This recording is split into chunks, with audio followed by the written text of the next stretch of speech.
So what's up people, and welcome to another Alita Battle Angel / GUNNM video.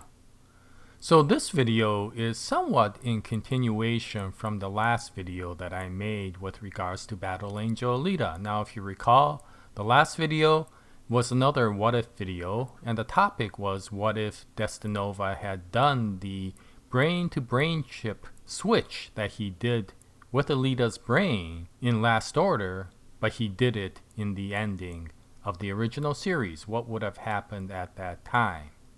And during that video, there were some very interesting comments that came back from two people. One was Dr. Desty Nova. Yes, Desty Nova. So thank you very much, Desty Nova. A flan for you. And the other was from Chanel Does Not Exist. So thank you very much, Chanel Does Not Exist. They were both very interesting topics, and that's why I wanted to create this video to go over both of those points. Now both of these points revolve around the Ouroboros program. And to start off, with regards to Desty Nova, he replied back, well, what if Alita never had gone to the ending in either the original series or Last Order?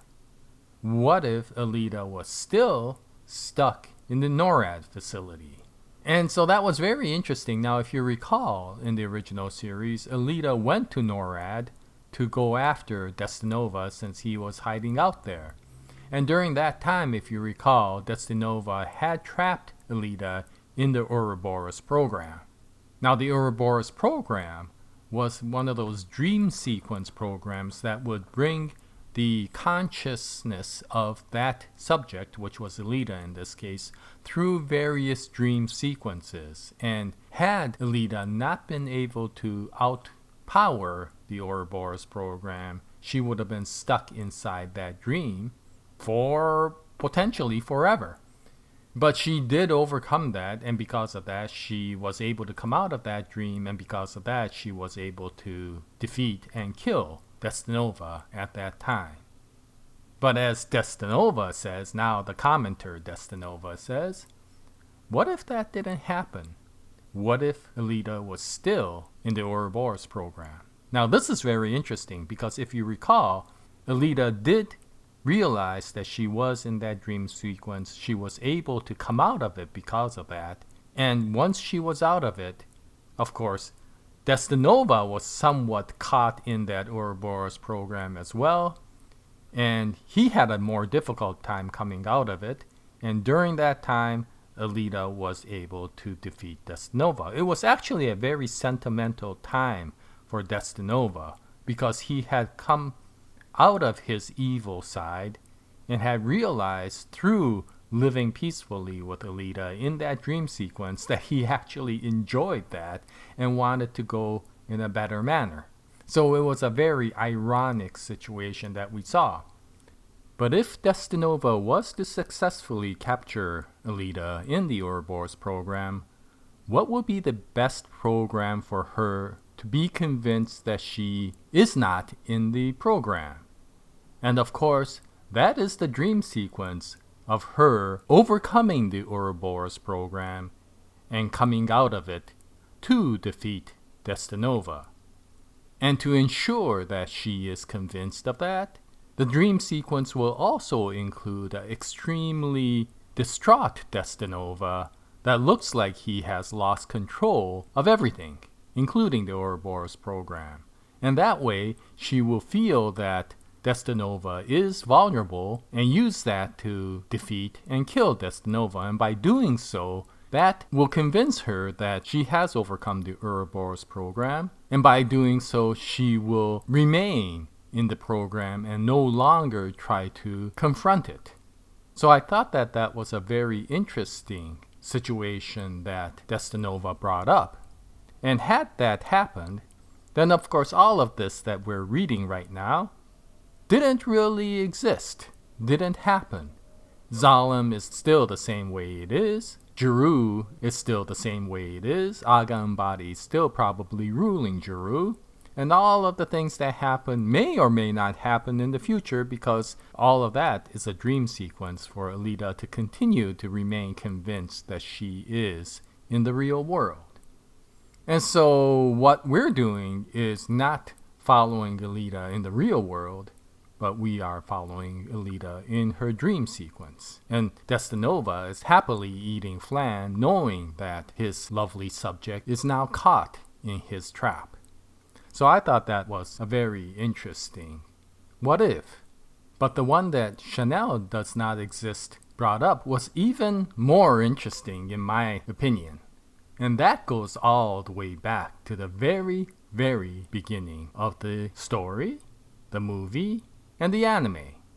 What if Desty Nova had initiated the Ouroboros program right from the very beginning, so that she is in the dream sequence when she first wakes up and meets Daisuke Ito or Dyson Ito? What if all of that is a dream sequence created by Desty Nova? For all we know, Daisuke Ito does not even exist. It is a character in the dream sequence. Now this was very interesting because this relates back not really to the Battle Angel Alita storyline, although it can, but it's especially the case for the Alita Battle Angel storyline. You see, if Alita did exist as a mercenary, and all of that memory that she has of her attacking Zalem is actually true, but she ended up being defeated by the Watcher, which of course is Desty Nova, then what did Desty Nova want? What was his motive? Well, he probably saw and was impressed by the military skills that Alita had. Unfortunately, her aggression was focused towards Earth. And what he wanted was a subject that will focus and defend Earth as something she cared for. And by doing so, Desty Nova can use Alita as an asset rather than a threat. And so what is the best way to change her? Well, one thing we have seen throughout the entire Battle Angel storyline is eventually she does go and save Earth, right? Whether it's the original retconned ending or the Last Order ending, everything she does results in the saving of Iron City, Zalem, and Jeru. So if that happened, basically she is now siding with Earth. So if Desty Nova wanted Alita from the Alita Battle Angel universe to be the same way, then one of the best ways he may be able to do that is to have her reawaken in Iron City with all of her memory gone and being taken care of by an extremely loving individual named Ito. And by doing that, she starts gaining roots in the world of Iron City, Zalem, and Jeru. And through that, eventually, she may be able to side with the Watcher. Now what's interesting is right now, she is confronting the Watcher within the world. But that may be also a plan by the Watcher, because one thing that he may need to do is to still keep Zalem and its controlling entity as an enemy. If he doesn't, the Alita character might feel that this dream sequence is so far away from her objective of being aggressive to Zalem that she may not believe the Ouroboros program. And so in the beginning, she is still the character that will come up and be aggressive towards Zalem. But as we know in the comic, eventually she sides sometimes with Desty Nova, and she sides sometimes with Zalem, and she does eventually save Zalem as well as Iron City during both the original series and Last Order's ending.